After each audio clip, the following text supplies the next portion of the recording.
At 18, I learned how fast a single sentence could shatter an entire life, a sentence strong enough to cut through everything I once believed was safe.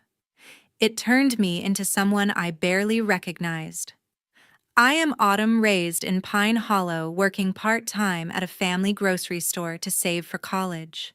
Everything in my life felt ordinary until the morning it all collapsed. The first blow came from the voice of a girl I had hardly ever spoken to. That day, I was arrested because of one word from someone I barely knew.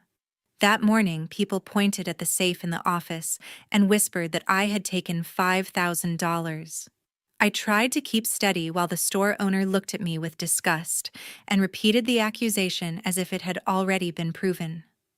I turned to my parents for something to hold on to, but my dad stepped back and said a sentence that hurt more than the handcuffs. "Get out. You are no daughter of mine." My mom stood frozen, unable to intervene as the officers approached. Cold metal tightened around my wrists when one of them said the words that made my knees weaken. "You are under arrest for felony theft." I tried to speak, but nothing came out.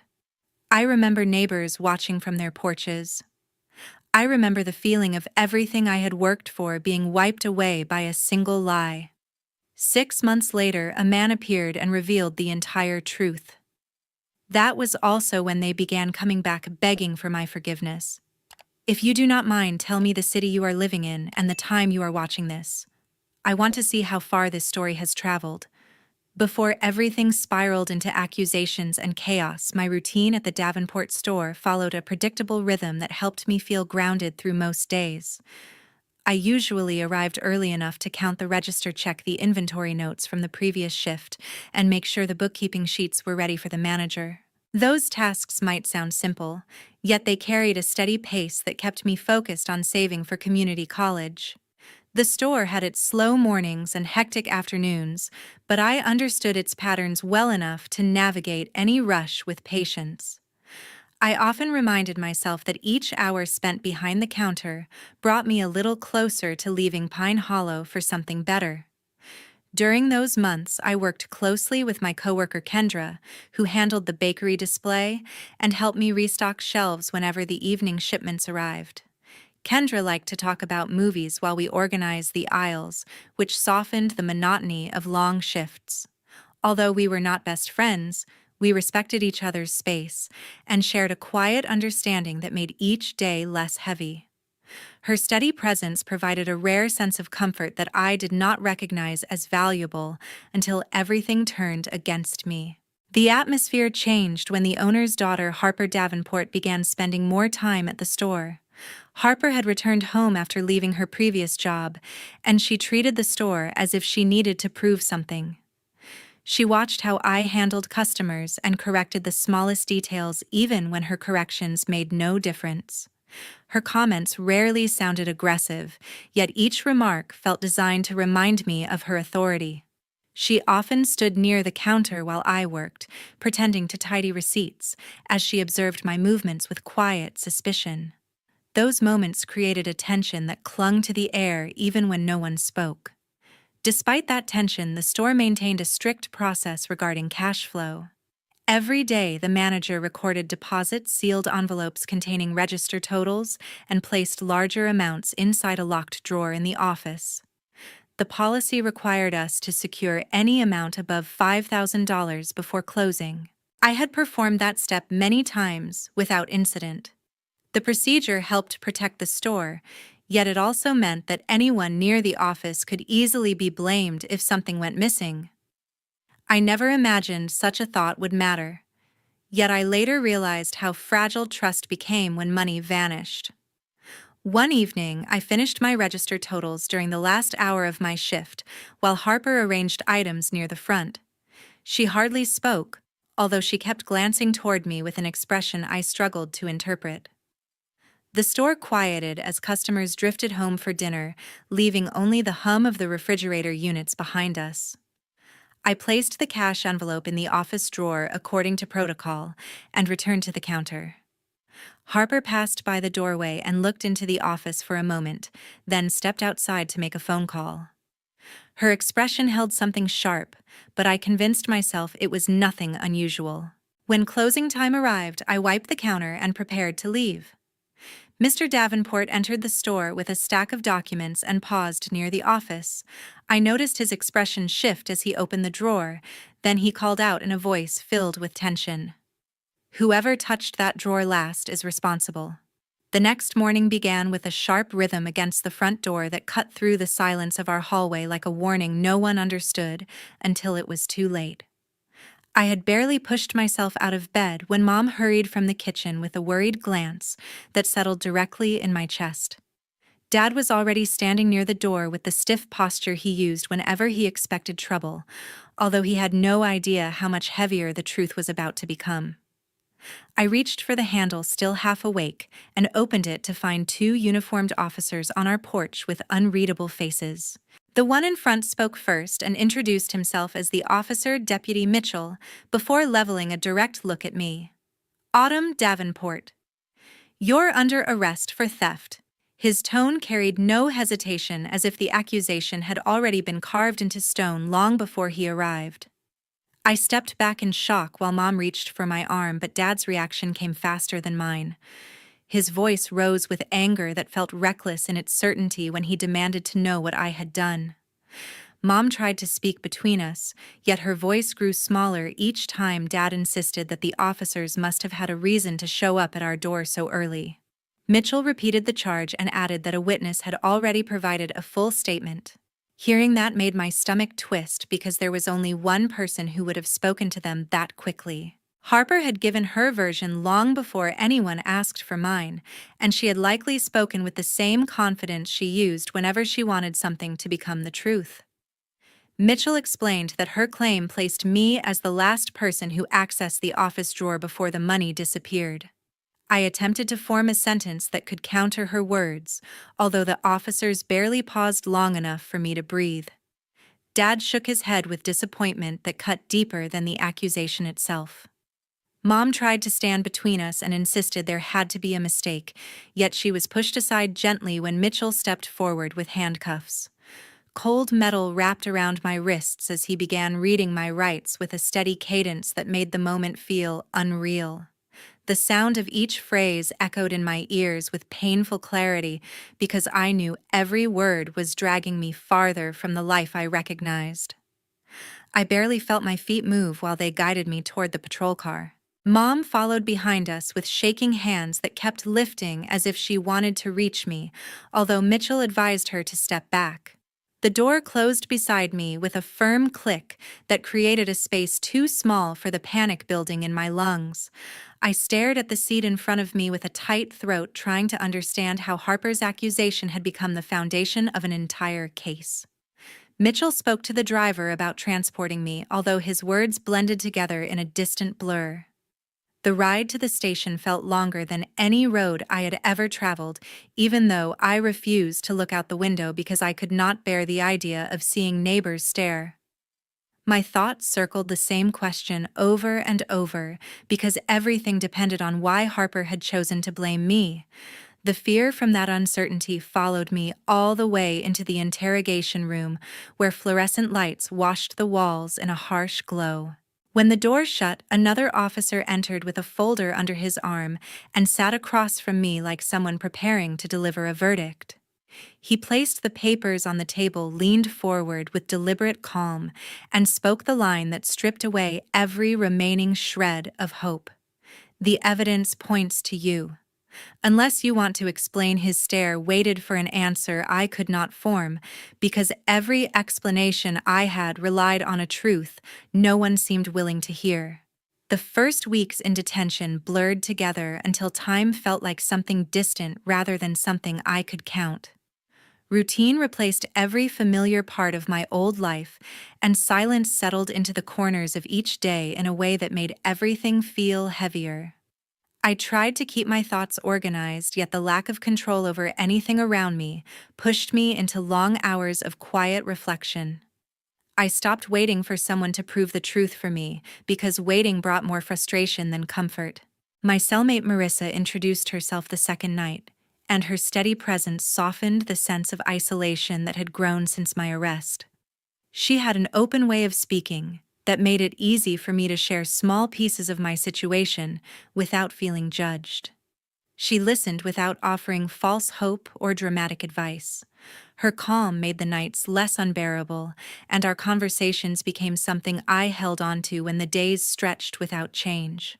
I trusted her faster than I expected, which surprised me because trust had become difficult after everything that happened in Pine Hollow. One evening, Marissa mentioned a man who often appeared behind the Davenport store.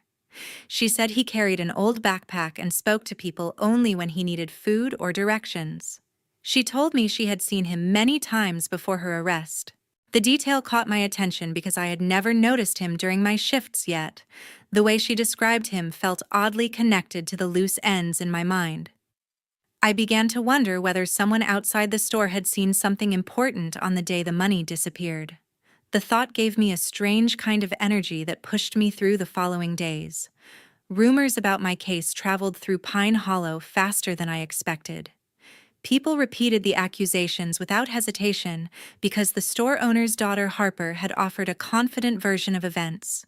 She benefited from the attention and the sympathy, and the more the story grew, the easier it became for her to play the role of someone wronged by my supposed actions. Knowing this frustrated me, especially because I had spent months trying to be invisible at work. The idea of Harper shaping everyone's opinion made my isolation sharper, yet it also made me pay closer attention to every detail that could expose what she had done. Mom came to see me near the end of the month, and her visit settled my emotions more than I wanted to admit. She carried a quiet sadness as if she had run out of ways to help, but still refused to disappear. Her voice trembled when she tried to talk about home because she understood how much I missed it. She told me she believed there had to be an explanation even if she could not prove anything. Her support filled a space that had been empty for too long, and I walked back to my cell with a renewed steadiness that lasted through the night. After speaking with Marissa again, I began to build a picture of how everything might have unfolded on the day of the theft. The idea that a stranger may have crossed paths with the store at the exact wrong moment made the situation feel less bewildering. It also made me question Harper's confidence. Her willingness to blame me had always felt too quick. Now it seemed planned. I thought about her expression during my last shift and the relief she showed the day of my arrest. Those memories formed a pattern I could no longer ignore. By the end of the 4th week, I found myself replaying every interaction with Harper, trying to understand her motive. Each detail sharpened my suspicion until it became clear that she had shaped the narrative from the beginning. The more I examined it, the more certain I became that Harper had orchestrated every step. By the 3rd month, Mom brought news I never expected, and the quiet weight of those weeks shifted the moment she sat across from me with her hands clasped tight. She searched my face as if she wanted to prepare me for something unsettling, yet the softness in her eyes suggested that this time the uncertainty might work in my favor rather than against me. I held my breath as she leaned forward, unsure whether I was ready for another development that could reshape everything I thought I understood about my case. When she finally spoke, her voice carried both worry and a flicker of possibility. She told me a homeless man had asked to speak with me, and the strangeness of that detail unsettled me until she added that he insisted it was important. She introduced him as a homeless man named Walter Briggs. She said he approached her outside the detention center and seemed nervous about drawing attention to himself, yet determined to share something he believed could matter. I had no idea why someone I had never met would want to get involved in the disaster my life had become. His name echoed in my head as I tried to understand how he could possibly be connected to the theft that had taken over every corner of Pine Hollow. Mom explained that she met Walter again 2 days later because he refused to speak through the glass during visitation. Instead, he handed her a note asking her to arrange a proper meeting with me. When she described his posture and the way he kept glancing over his shoulder, I felt a surprising shift in my chest, as though a small part of me recognized the beginning of something that could break open the truth. I whispered his name to myself in an attempt to make the situation feel real. Walter was a stranger, yet at that moment he carried more potential to help me than anyone who had claimed to know me for years. Mom told me that once she gently pressed him for details, he revealed the sentence that left her breathless. He said, "I found a paper bag with cash behind Davenport's alley that night." The words felt heavy even when repeated secondhand.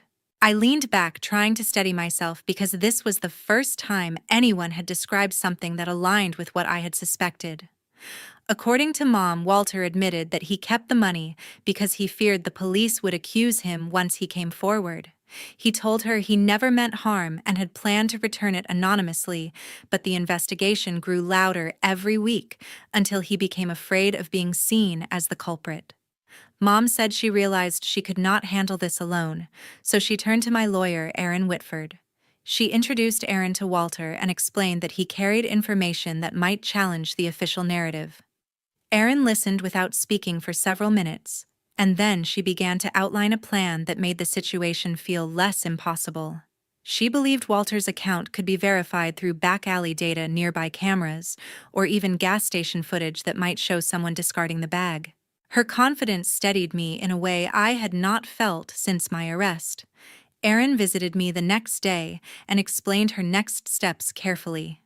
She said she would request footage from the gas station across the street, examine every available angle from the dumpsters behind the store, and obtain time logs that might indicate whether Harper had access to the storage room before closing.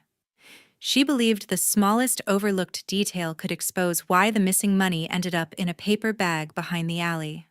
Listening to her gave me something I had not felt in months, a sense that the truth could be reached without forcing it. 2 months later, a preliminary hearing reshaped the atmosphere around everything that had been said about me. I had prepared myself for another routine appearance where nothing meaningful would happen. Yet the room seemed unusually attentive when Erin stepped forward with a calm focus that suggested she had spent sleepless nights reviewing every minute of evidence. I sat beside her, trying to keep my breathing steady while the judge assessed the stack of documents she had submitted earlier that morning. The low murmur in the courtroom faded when Erin began summarizing her findings, and it became clear that she intended to break open the tidy narrative Harper had built during the first investigation.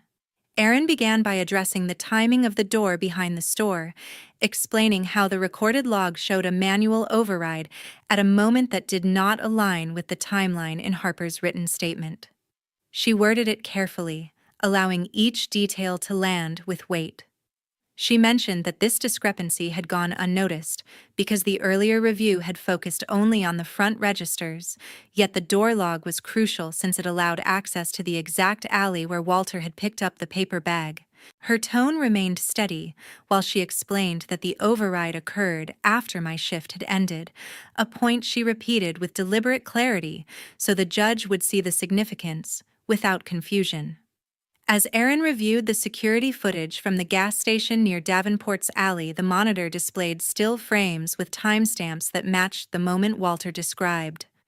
The camera captured a figure leaving the store's back area, although the footage was too grainy to identify anyone. Walter had already provided a sworn statement about finding the paper bag, and now he confirmed to the judge that the envelope shown in court was the same type he had discovered that night. The room grew quieter when he pointed to the worn crease on the side of the envelope, saying he remembered it, because he feared someone might think he had stolen it if he came forward immediately. His voice trembled, but the sincerity of his recollection strengthened the impact of what he said. Mr. Davenport shifted in his seat while Erin compared his earlier testimony with the statements recorded by the officers. She read a short section aloud, highlighting how he had insisted that the drawer had not been accessed after I closed the shift.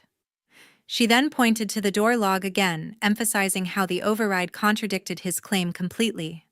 The judge raised an eyebrow, asking Mr. Davenport whether he wanted to clarify the discrepancy.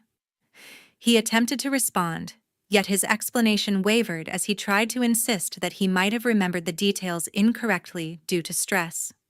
The uncertainty in his voice made several people exchange glances, and I noticed Erin taking note of every reaction. When Harper was called forward, Erin maintained the same firm composure she had used earlier.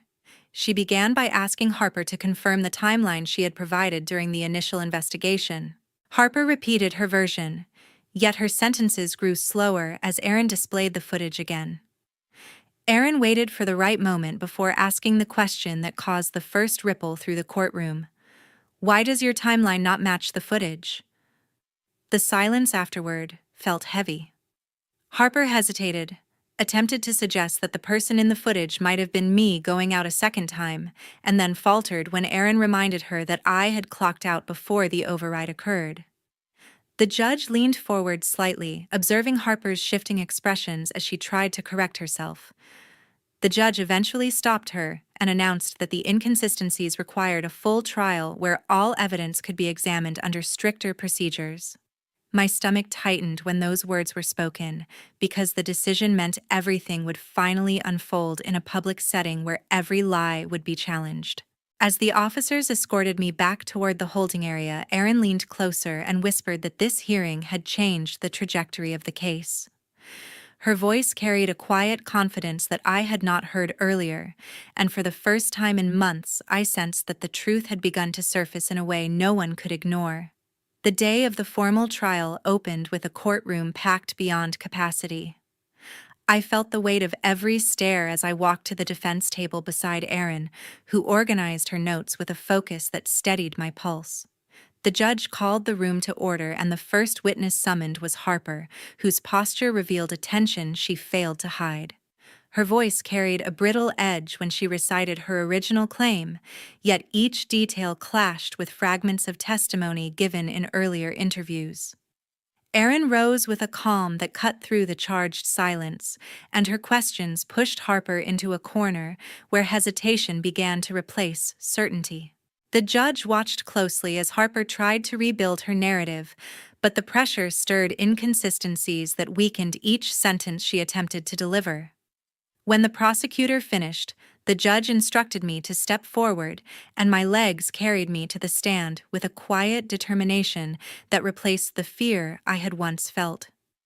I spoke about my shift at the store without repeating events already known to the court, concentrating on the moments that revealed my actions rather than the chaos that followed. I answered each question with a steady voice that betrayed none of the turmoil beneath my ribs, and the courtroom listened with an attentiveness that surprised me. When my testimony concluded, the judge called for the next witness. Walter walked toward the stand with a cautious gait, though his eyes held the same sincerity I had seen in the visitation room. He described the narrow passage behind Davenport's alley, where he found the paper bag pointing out the exact spot near the stacked crates beside the service bins. His explanation illuminated a path the prosecution had ignored, and his honesty created a shift in the jurors' expressions that felt like a breeze moving through a sealed room. Aaron returned to the center of the courtroom with an authority that quieted even the shuffling of papers. She held up photographs of the cash-filled envelope identical to the one mentioned in earlier testimony, then addressed Harper directly. Her voice stayed firm as she asked the question the entire room sensed was coming. "So did you lie to frame Autumn?" The words echoed with a clarity that seemed to widen the space around us. Harper's composure faltered as drops of panic surfaced in her eyes. She tried to deliver an explanation that strayed from the original timeline, but the attempt unraveled in front of the jurors who leaned forward with growing certainty. Tears rose as she attempted to defend her account, yet each attempt revealed another fracture in her story. Eventually, her resolve collapsed under the pressure of Aaron's questions. Her voice trembled while she admitted she had fabricated the accusation because she resented that I had been trusted with bookkeeping responsibilities she wanted for herself. The courtroom released a collective breath as the judge absorbed her words with grave attention. After a brief recess, the judge returned to the bench and delivered a verdict that lifted the weight that had pressed upon my life for months. The declaration of my innocence rang through the courtroom with a finality that dissolved the fear I had carried for far too long. After gaining my freedom, I tried to rebuild my life with a sense of determination that felt new to me. The verdict had cleared my name, yet the shadow left by the accusation lingered in my thoughts, creating moments where I questioned whether returning to a normal rhythm was even possible. Aaron encouraged me to pursue a civil case explaining that accountability mattered even when forgiveness was no longer my destination. I agreed because justice carried a weight that I had learned to respect through painful experience. The process unfolded with a calm certainty as the evidence was now complete, and Harper faced consequences that reshaped the image she had tried to maintain. The court ordered community service hours that would remain on her record, marking a truth she could no longer rewrite.